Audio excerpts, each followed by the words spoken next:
Responsibility. That's what the youth are saying. They say the government must take full responsibility for the deaths of young protesters during the anti-finance bill protests. President William Ruto, they say, must also acknowledge that his administration killed innocent demonstrators. The story continues on page 4 of the paper. There's a picture there of that joint media address by President William Ruto with opposition leader Raila Odinga and other leaders outside KICC. And this particular picture on the front page of the People Daily has elicited quite some reactions, with many saying that this, at least the Gen Z, is saying that this may be the face of the problems that the country is facing. We'd like to hear your thoughts on that. The hashtag is New Dawn. But in studio with us as we take a look at us making headlines on the dailies, we have Nurdin Kagai. He is an advocate of the High Court of Kenya, as well as Wanjiku Thiga, who is a gender justice advocate. Wanjiku, Nurdin, good morning and thank you for being with us here on New Dawn. So Nurdin, let's begin with us making headlines on the front page of the People Daily. And when you take a look at what's making headlines on the Standard, it's the same thing. Gen Z backlash, Daily Nation, Ruto Raila government. What are your thoughts on this picture on the front page of the dailies this morning? Well, all the dailies, in fact. Well, it's clear that we were told KANU wants to be here for 100 years. So KANU boys are regrouping. These are all KANU boys. And they're here to, they are telling us they're here to stay. It's unfortunate that they have lost the plot, because the conversation right now is not about dialogues, or as they said, they want to form a government of national unity. So are we being told that now those in Azimio, those who are close to Baba will end up in the cabinet? We wait to see. Is that a way to try and legitimize the presidency? Because as it is right now, he's meant to be a symbol of national unity, but the country is divided. A country that is chanting you must go, and it's seen across the globe that your people more or less are saying they have, that's a vote of no confidence. And so we find a situation where they have the old political cabal has regrouped because they feel threatened. And there's something Kalonzo said, that if they're not careful, the young guys, the youth will get rid of them. I believe it is time, because we can't be talking about the same faces every other time and nothing is changing, if you ask me, for example, because we always ask ourselves, so if it's not Raila, then it's Ruto, then it's Musalia. Yeah, it's the same faces and nothing is changing years after independence. So I do believe that they are scared of the young people.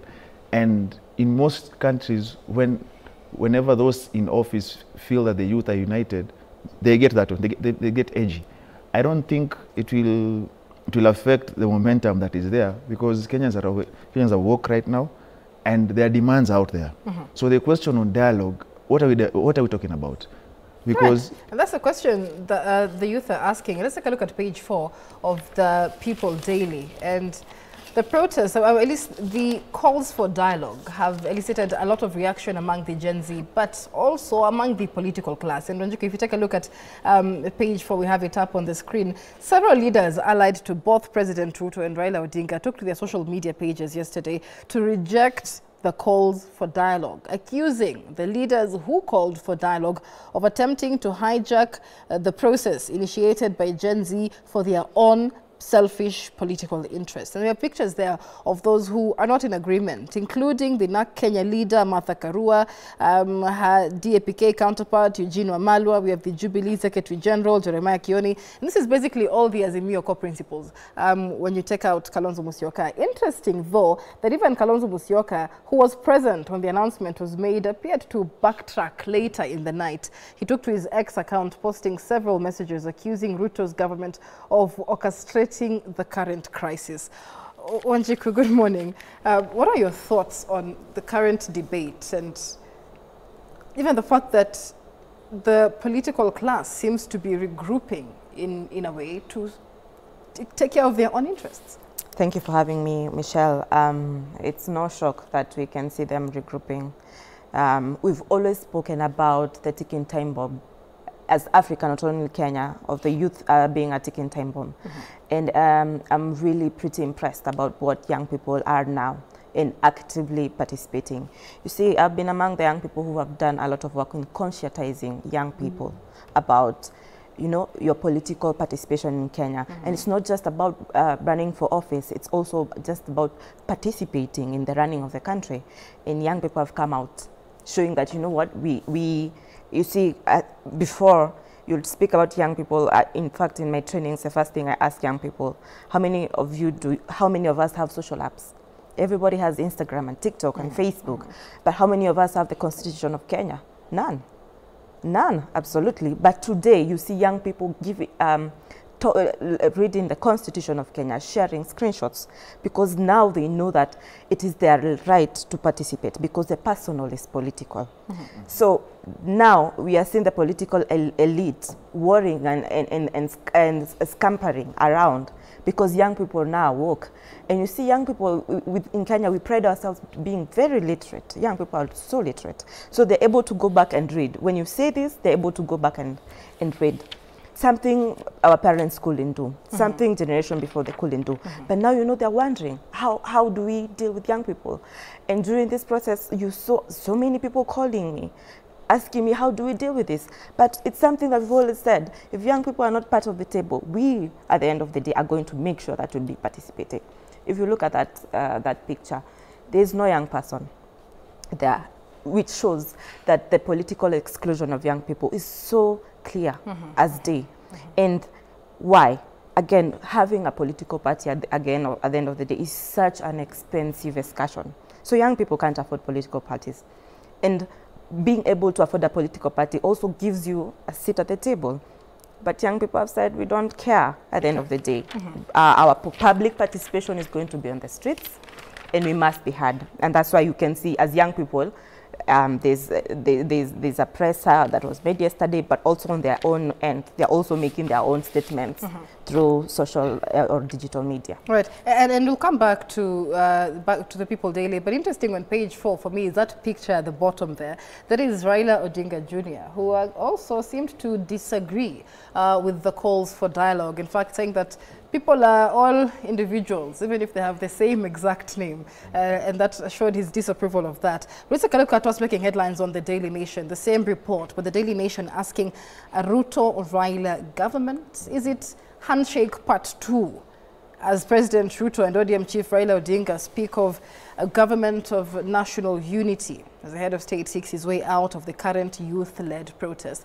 And the picture on the Daily Nation perhaps paints a better picture of, you know, what Kenyans say may be the problem in this country. And Nurdin, let's just talk a little more about the picture on the front page of the Daily Nation, because you've spoken about, one, the exclusion of youth. We do not see the inclusion of women either.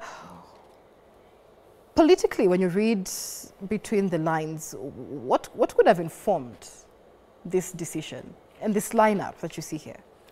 Personal interests, and majorly because we're being told that there is a rumor that they want to form government of national unity. Actually, they even said it. We need a government of national unity to bring everybody together. There's this notion that for Kenyans to be together, we all have to be in government. It's an old, archaic mode of running the country, you know. So the most interesting thing is that these are the same players who have always been there. They're looking after their interests. And, you know, the worst thing is that by making a government of national unity, they will only make the issues worse. Because now, the questions people are asking are, 1, corruption. 2, you see, we're still facing the 3 diseases as per independence. That is diseases, poverty, and illiteracy. Because now they're trying to make education so expensive. She rightfully say that people are now woke and educated, but they're trying to make education so expensive so that most of people would access education. So you find yourself in a situation where you've already been told on what to do. So what are we talking about? And to the best of my knowledge is that when the president was seeking to become a president of the Republic of Kenya, he moved around the country. He was signing charters left, right, and center. He had a manifesto. Where did it go? Pick a manifesto, dust it up. Another thing, you know, you see those who, when we ask questions, for example, they say, oh, anti-government. It's like during the protest, anti-government protest. It's not anti-government. It is pro-democracy, pro-constitutionalism, pro-accountability. When you ask questions, it's not about people are anti. When it's a question, give us an answer, because you're using taxpayers' money. You're running the country at the end of the day. So you find a situation where they have regrouped. They feel threatened that there's a new wave. People are now adamant they want to be part and parcel of the running of the country. They want to understand what you're doing. When a bill is in Parliament, Kenyans already have it on soft copy. They are reading. Like when yesterday they were talking about the Elections Amendment Bill 2024 that is before the Senate, where they're talking, where Section 33 is talking about it wants to give IBC powers to have vehicles or vessels as polling stations. What madness is that, if you ask me? Right, and we'll be discussing a lot more of that. But when you take a look at, there's a page 4 of the Daily Nation, and even as you put that picture on the front page, it says that the nation has learned that the president is toying with the idea of a government of national unity and might consider bringing opposition figures into his administration as a way out of the political crisis triggered by the protesting youth who have demanded major reorganization of his government. But the youth are asking why? Why the opposition? Have they asked for the intervention of the opposition? So on page 6 of the Daily Nation, they've told Raila and the political class to keep off.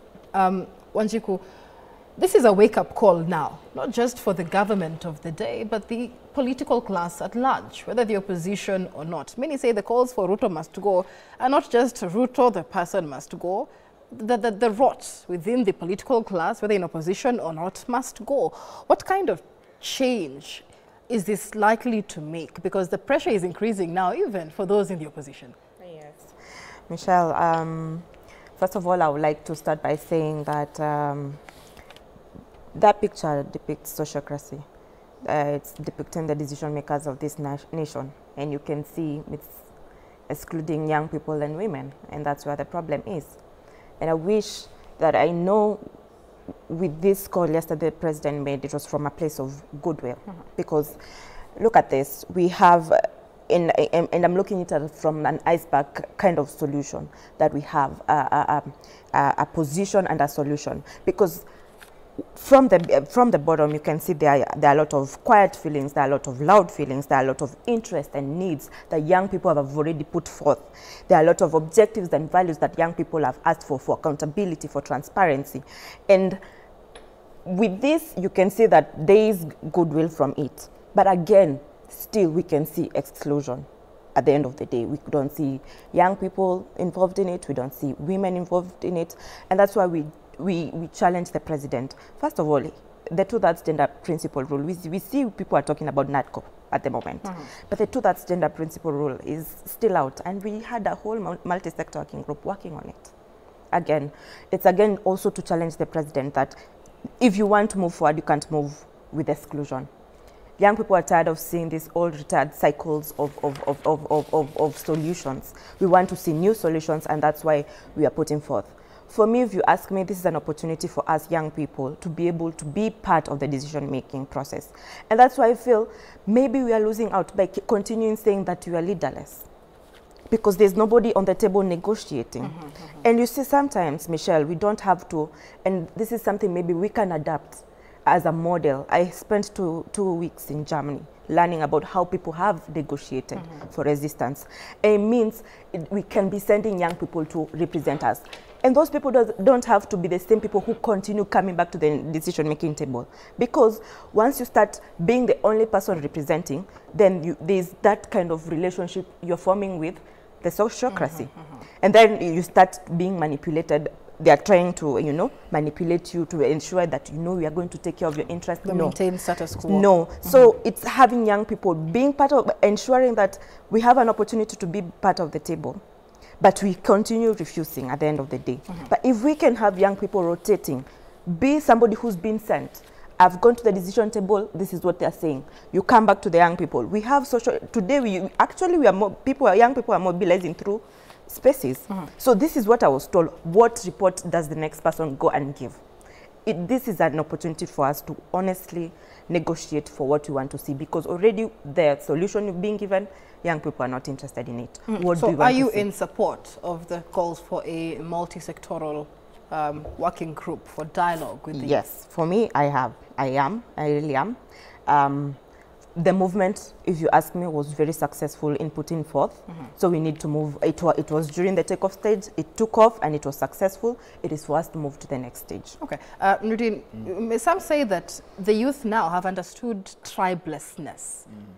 but they've not quite understood leaderlessness.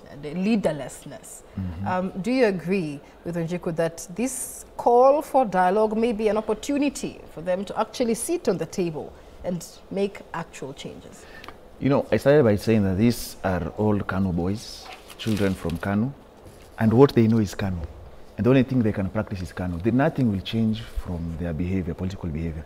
The reason why they want this so-called discussion, all right, why they're calling young men to come and young women to come, we have a discussion, that is because that was what Kanu used to do. The easiest way to puncture a movement is to call a few, talk to them, corrupt a few, and kill the momentum. That's what they want to do. There's nothing to tell you that they care about the youth. Because if they did, they would have made changes to affect their lives positively to date. Did we have to lose lives for us to have a discussion? Don't they know that people are jobless? Don't they know that medical interns are sleeping outside Minister of Health? Don't they know that people are crying because of education is very expensive? They do know. So this is just plain to the gallery. If you ask me, for example, I'll tell you, how many reports have we had as a country? Every other time there's a crisis, we call for a committee and a report. We have never implemented the TAGRC report, the Ndunguland report, the Kriegler report. You find we have so many reports we come up with that end up in shelves at the end of the day. So let us be honest. They have regrouped to try and puncture the movement that has come. That is number one. Number two, there is nothing that scares them that people are saying we are tribeless. Because what they know is dividing you under ethnic tribes, you know, ethnic balkanization, to make sure that you think as a Kikuyu, as a Luya, as a Luo, when they see you have risen to the occasion and you think as one people, that what guides you is your national anthem, that what the symbol you have carrying is your flag, that you bury your people with the flag, that what you speak is unity. There is no single time the old guards will agree that the young people to unite. If, for those who have watched the movie Sarafina, the preacher says, they fear you because you're the future. They fear you because your unity shakes them because it means their end.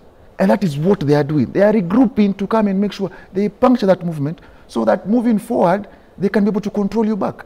You know, you cannot talk about dialogue. And I watched yesterday something that really did not sit well with me.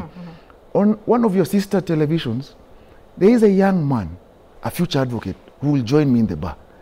He's the president of the Bar Association, Bar Council of Kenya School of Law. A young man that was abducted, that was tortured, that is crying, that is traumatized. And then you tell people you want to have a dialogue. While your Minister for Interior has adamantly said there were no abductions. Right. So what are we talking about? We cannot talk about having dialogue while people are missing. Denzel has been found in a dam somewhere. Right. That is not the situation we can talk about. No one is owning up to the police brutality. And then you're talking about 150 of you to come and this. What are we discussing about? So one, we need people to own up to their actions, number one.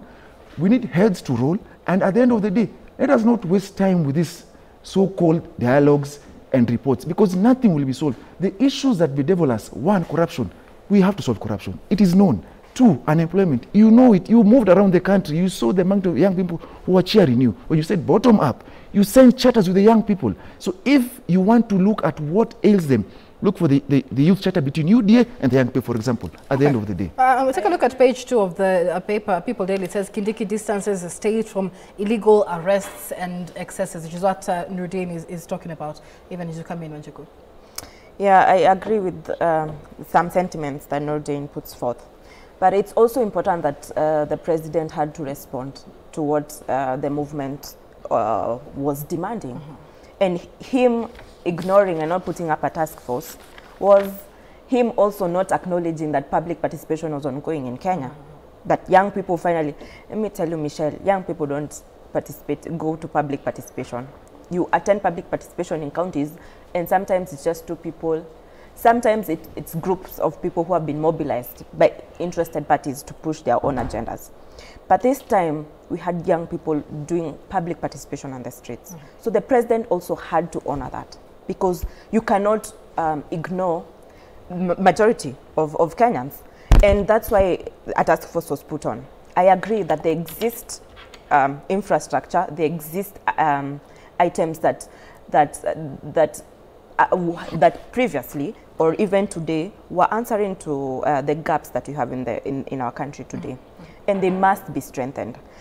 But also, Parliament has also failed Kenyans. Because, for example, if you are talking about, and one thing that Kenyans are also talking about and loud about is debt in our country. Right. But who is in charge of the public purse of Kenyans? It's Parliament. We have committees for that. So, Parliament itself is failing Kenyans. But also Kenyans fail themselves by also electing the wrong people to Parliament. If you elect somebody who's not capacitated to be able to take care of the public purse, how is he able to serve and support you?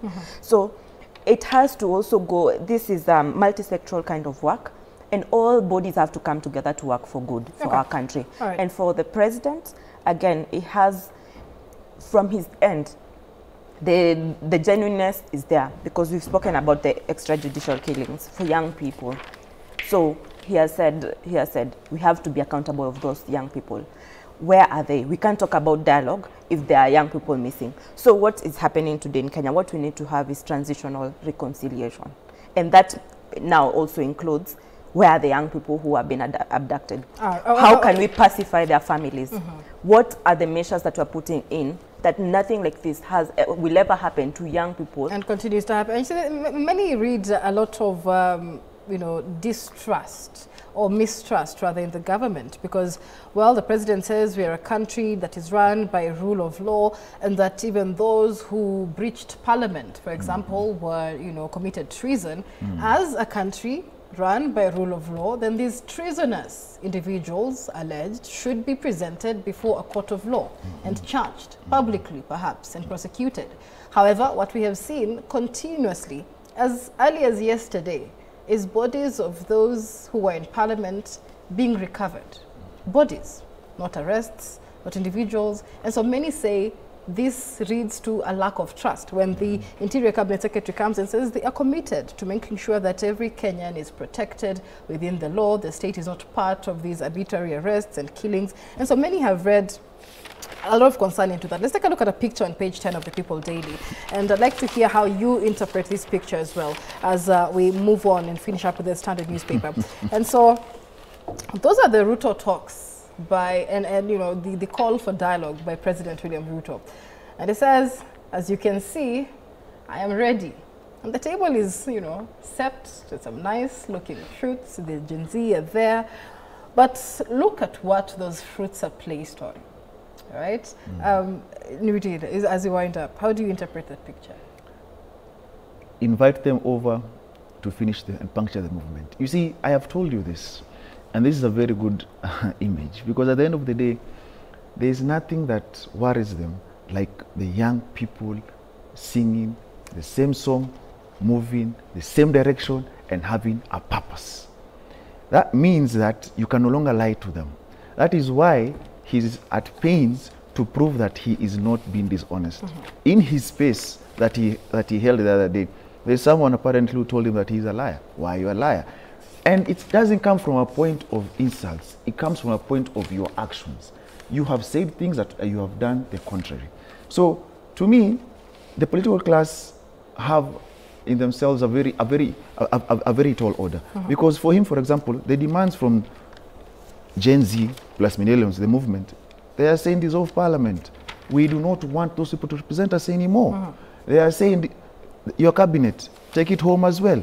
So if, according to his ingenious way that to reshuffle a cabinet is better and bring in people from Raila's camp, if he thinks that is cleaning up the mess, that is actually making things worse. Because most of the people that you will bring there are people of questionable character as well. Right. So we find ourselves in a situation where he's between a rock and a hard place. Yes, she says he might come from a good point, a good place. We don't know yet, because at the end of the day, when you say you want 50 young men and women to come for a discussion, when we have lost 41 young men and women as well, so what are you saying in essence? Out of these 50, so these 50 will represent the entire movement. That is more or less divide and rule, So if you ask me, and I will repeat this, there is no point of having any sort of dialogue. And that is why, if he really knows what ails the young people as he was campaigning, and they have given him a list of demands, follow up to their demands, what you can do, what you can't do, tell them, and we move from there. Because at the end of the day, you will have this back and forth where they have said they don't want a dialogue, and you keep saying you want a dialogue, so who will you meet? And those 50 of them, it will be like they'll be seen as traitors, because who will agree to go to... I think the country will not move forward in that. Of course. But, you know, just taking a look at that picture, and I'd like to hear your thoughts and your interpretation of that, Wanjiku, because you're in support of this multi-sectoral dialogue. And the youth say, even if they were to have dialogue, they do not want dialogue that has been initiated by the political class without their involvement. So again, why are you in support of this dialogue when the youth say it is not a youth-led movement? And do you have any concerns with that picture on page 10 of the People Daily? First of all, I'm in support of dialogue because it's a transitional way to move forward. We can't keep being on the streets. We have losses of lives, of business, you know, of money, of a lot of things.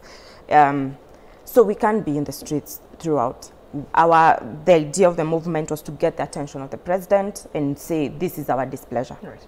We have to move forward. So how do we move forward? And that's why I was talking about transitional reconciliation. Okay, the president has said, I want to meet 100 people. It was our opportunity to say, no, we don't want 100 representatives. We want a number that represents us at the end of the day. This also gave us an opportunity of saying, you know what? Let's take it back to our counties. Because at the end of the day, we must contextualize the issues. The issues that affect a young person in Nairobi or Kiambu are not the same issues that are affecting somebody in Garissa. It would be really unfair that to say, for me, because at the end of the day, I am coming from Kiambu, I access privilege, Michelle. Privileges that a young person from Turkana does not access. So maybe a young person from Turkana would like, I would like that opportunity to sit down and let the president know exactly what. Because what we see on our papers are issues of young people in urban places.